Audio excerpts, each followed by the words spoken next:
Have you been cursed by RNGesus? Is there a mount out there that's like your Moby Dick that's just always slipping right out of reach?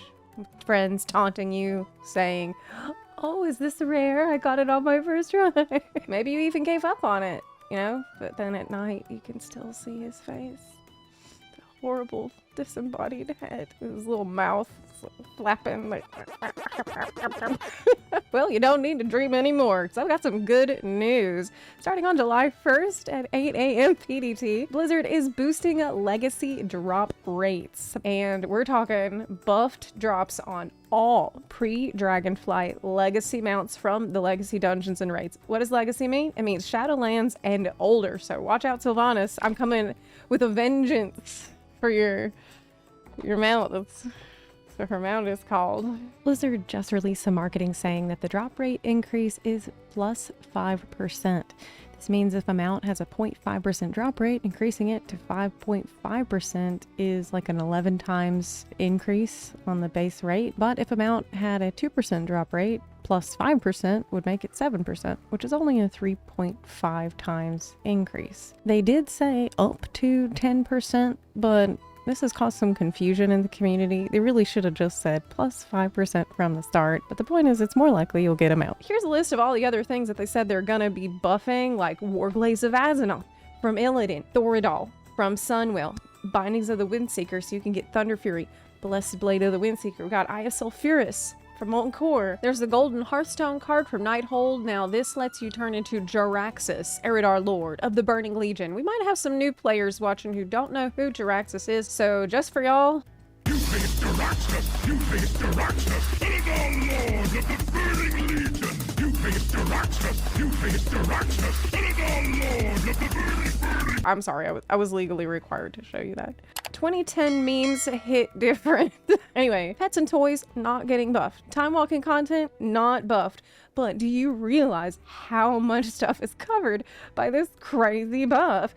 This is like all pre-Dragonflight legacy mounts. This is an all buns on deck mount get emergency. So I'm going to be using this add-on. I'll link it down below. It's called Raid and Dungeon Mount Collection Tracker by Johnny Steels, because I like the interface of this add-on. Another option would be to use Mount Collector and Rarity, because I also want to be keeping track of my attempts too, which this add-on will do. But maybe at the end of the month we can see how lucky I ended up being overall. Even with 10 to 25 time luck buff, I'm worried I'll still fail, because like if my luck is 0 and what's 25 times 0? It's still 0. Anyway, I know I will definitely be hitting up places like Firelands, where you got that drops 2 mounts. Throne of Thunder drops 2 mounts. I want Abyss Worm. I want Ashes of Alar. I want maybe even that Krog from Underrot. They're kind of cute, right? Kind of cute. Like, did you know to get the Emerald Drake, you need to collect a bunch of other rare dragons like Onyxia, and this is going to be a really good time for you to do that. It's going to be a busy month, but a good month. But that's not all. There's more coming in this event besides the RNGesus Blessing buff. There's also the Greedy Emissary event coming on the 1st, where treasure goblins will pop out of portals every half hour in Stormwind, Orgrimmar, and Dornogal.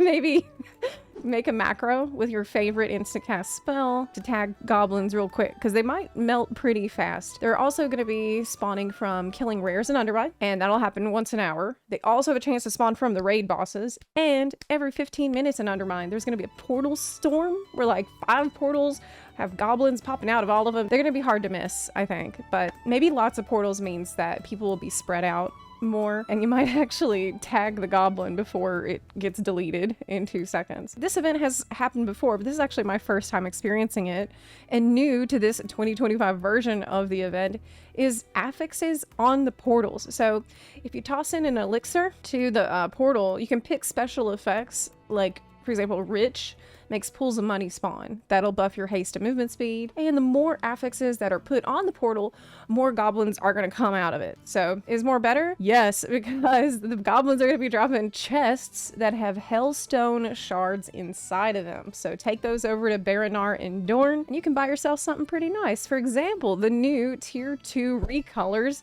for transmogs. Now, I had talked about this a little bit in the 11.17 video, and I joked about the red paladin one a bit as like flaming hot Cheeto, but it actually looks so good on a blood elf with the green accents and stuff. I think warrior, mage, warlock, rogue, and DK are all really solid. Monk is good, but I think some people don't love the claw feet. You know, claw feet seem kind of fashionable lately. How do y'all feel about the hunter set? It looks a bit faded in the wash, but that's the point, right? Are there any of these that you're gonna avoid, or any that you think are just the best ever? Let me know, because I'm curious what you think about that. Also for sale for Hellstone Shards is the glorious Anarius Charger mount and treasure bag cloak mogs, which I think would be peak for Volpera, really. There's also some old rewards returning from the past Diablo crossover events, like Balial, which is a recolor of a super hard to get pet. I'm a little conflicted about that, because it took me so long to get that pet, but the one that's hard to get, I mean, it's distinct. It's visually distinct, so whatever. Tyrael's Charger mount, more back sacks. There's this grayish cloak and hood, a banner toy, some pole arm, Wirt's legs. It's a Diablo 2 reference. I only know about Wirt's third leg from Classic, from Tanaris, but wait. Was this third leg his... There's an extremely cool Hearthstone animation where you like hold a scroll and you're channeling with your hand, and there's a 12-string guitar item. So this sounds cool until you find out that you don't take out a guitar and play it like you think. You actually just stand there with your goofy little cast animation and some notes in the air. It's kind of cringe. It's very low prio. I would buy that 36 slot bag instead. So to prepare for this event, I think it might be a good idea to clean your bags beforehand, or look into getting a bag add-on manager like Baginator. Maybe spend some time browsing what kind of mounts you want to target this month, and familiarize yourself with where the LFR raid NPCs are located, because these are the NPCs you talk to access an LFR version of an old raid. Because while you can just walk into an old raid, right click your portrait for the raid difficulty settings, LFR doesn't work like that. It doesn't have a normal entrance. For those, you talk to an NPC who will port you inside the LFR wings. That's good to know, because a lot of the raids, like from Siege of Orgrimmar onward, you can farm the bosses once per character per difficulty per week, meaning LFR gives you another chance at a mount drop. And so I could kill the Naga boss in Tomb of Sargeras on LFR, then again on normal, then on heroic, then on mythic, and these are all separate chances at the eel mount. So I could then do that again on another character.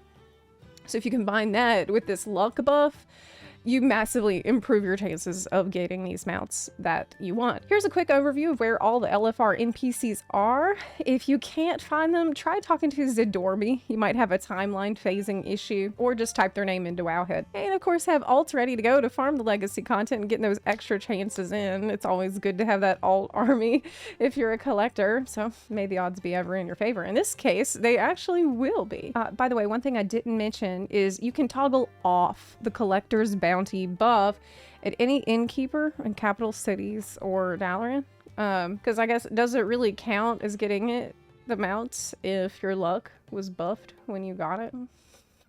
Oh, I see you got that Onyxia Drake. Well, when I got it, it was way harder, but congratulations on your Onyxia Drake. But for me, the drop rate was way less, so, because I didn't have a luck buff, so. I won't do that to y'all, don't worry. I think this can be a really good month. So let me know what mounts you're targeting, or legendaries, like maybe Warglaves, or going for Thunder Fury, Blessed Blade of the Windseeker. What you got on your agenda? Let me know in the comments section. I already have Zulian Panther from ZG, but if I didn't, that would be my number one priority. And not just because I have a cute black cat here. What about the new tier 2? I mean, how many more times are you think they're gonna recolor it for events? I don't really mind, because we don't have dyes, so we have to rely on Blizzard to provide the recolors. You know, more colors better than less colors. If you like this video, please consider supporting the channel on Patreon or on Twitch. You can also support the channel for free by leaving a comment, or by using your Amazon Prime if you happen to have it on a Twitch sub. It's free to sub on Twitch if you happen to have Prime, and that does go a long way. You can also just, like I said, leave a comment, like the video, and sub for more crow-brained collector content. This kind of stuff I love to go get shinies. So yeah, let me know what's your white whale mount for this month that you're going to be going after? Like, what's on your priority list for July? I also want to thank my Omega Buns who are subscribed at the highest tier. That is Chris and Pete Wilson. Thank y'all so much for watching, and I'll see you next time. Bye. You face the Roxas! You face the Roxas! Oh, Oblivion! Oh.